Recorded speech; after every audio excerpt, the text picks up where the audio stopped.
Something lately has just made me feel like responding to people like this. I notice a huge misunderstanding happening both in my YouTube video comments and also in conversations with guys that I know from the pickup space. On YouTube, I had a bunch of random people criticizing me for being too nice to women.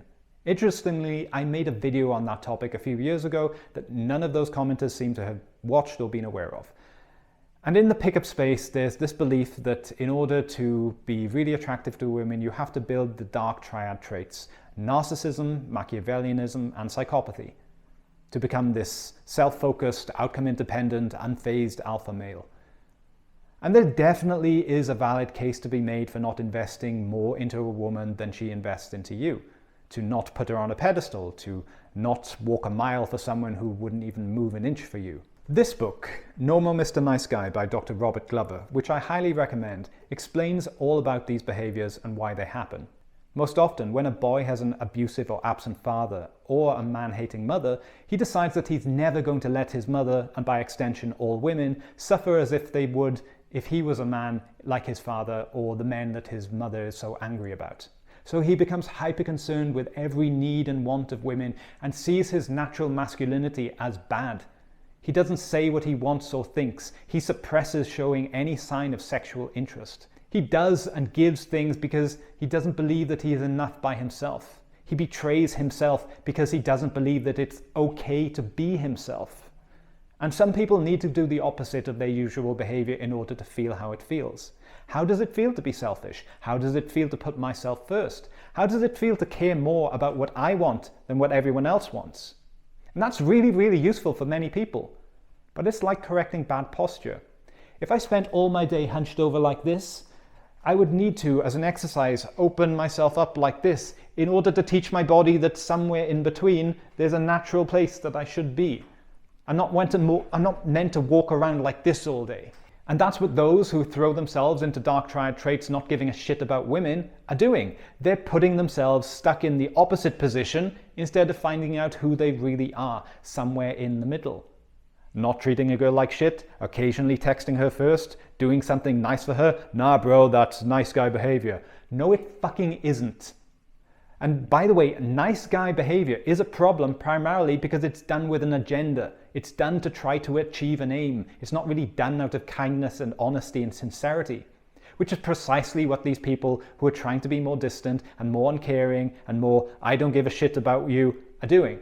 They've switched from one fake schema that they used, hoping that some girls would like them, for another schema, again, hoping that some girls would like them for it. They've just swapped one extreme to another. They never ask themselves, what is it for? What the fuck am I doing this for? They don't stop acting, they just switch the act. Anything that isn't genuine, anything that's not from a place of, I don't care, I don't mind if someone doesn't like me. This is me. Anything that isn't from that space is not authentic, it's fake. But I admit, it works. Behaving in a toxic manner will appeal to more women than being a healthy and genuinely loving man. Because plenty of women do not have good self-worth and good self-image. The world that they live in glorifies instant gratification and superficiality, and most of the world are just running off automatic programming. They've been chasing after guys that don't even text them back after they have sex because he's already with some other girl that he's also not going to text back.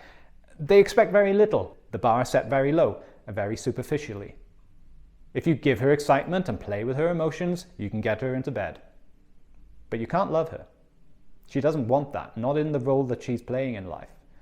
And giving too much love to a woman who doesn't expect or believe that she's worth it is going to get you discarded. You can't win her with narcissism and then do a bait and switch and give her love. She can't receive it. It feels weird to her. And she's just used to doing whatever her feelings say without stopping to ask if it's really good or not. So, bye-bye. If you want to have sex with a lot of women, you can act like the men that they have sex with and then complain about. I've had more sexual partners during a time when I acted less caring, when I acted more selfish, when I acted less available than I really was. It works. It really does. But just maybe not for the type of girl that you actually want. If you train yourself to appeal to promiscuous hoes who came to you in a rush of excitement and will drop you in a moment for the next rush of excitement, then you're not going to know how to deal with a woman who has been raised well or trained herself to not blindly follow her impulses, but instead to think about the consequences of her actions. That's the type of woman to have kids with. And while there's going to be, of course, a lot of overlap in dealing with women in general, you can't use the same playbook on a woman that you would want to be a loyal, patient, kind wife and mother than you would with some girl that you're just going to try to keep around as long as possible as another non-committed plate to spin. Well, she's clawing after your attention, but you know, if she ever had it, she wouldn't be happy. She'd get bored very easily. And with all relationships, everything should be fun and excitement in the beginning, but complex relationships are different than getting laid. And I'm not saying that women are separated into two species. There are no special groups of women. Anyone can make horrible decisions to mess up their brains and their lives, and people do this all the time. Every human being is capable of stupid choices. And some, not many, but some might someday learn from their mistakes and sort their freaking lives out. But that's rare. Social gravity usually pulls people downhill, and you most certainly cannot pull her uphill if she doesn't want to go that way. There's actually wisdom in the phrase, "you can't turn a hoe into a housewife."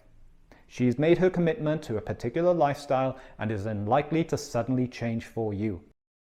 And she likely has a whole bunch of friends whose interests are in keeping her in that lifestyle and with that mindset. She sees you as disposable, and you probably should see her the same way if we are to keep this principle of equal investment active. What I love about the girl I'm currently with is that I can be myself in the full spectrum of my energy. I can be sweet and caring and silly, but also dominant and tough and serious. And she loves me for it. I'm nice, but not a nice guy. No one is perfect, and I don't hesitate to say when I don't like something. And she deeply respects me and trusts me to take the lead. I'm not doing anything to try to make her like me. I'm just being me. Honesty is a great filter because you lose the wrong people quickly and the right people appreciate you for you. So it may be good to go through times in life to find out what works for you, and sometimes you stay in one stage for a while before you outgrow it. Taking a different approach to life can often help you find ways in which you were faking it without really knowing it. And you can uncover a whole bunch of assumptions and issues that you didn't even know you had. But don't ever hold on to a system that isn't really you. Life isn't about convincing girls or other people to like you. Life is about liking yourself. And to the extent that it's something you're doing without an agenda, and to the extent that it doesn't damage you or put you at an unfair disadvantage, it is okay to be nice. Thank you very much for listening.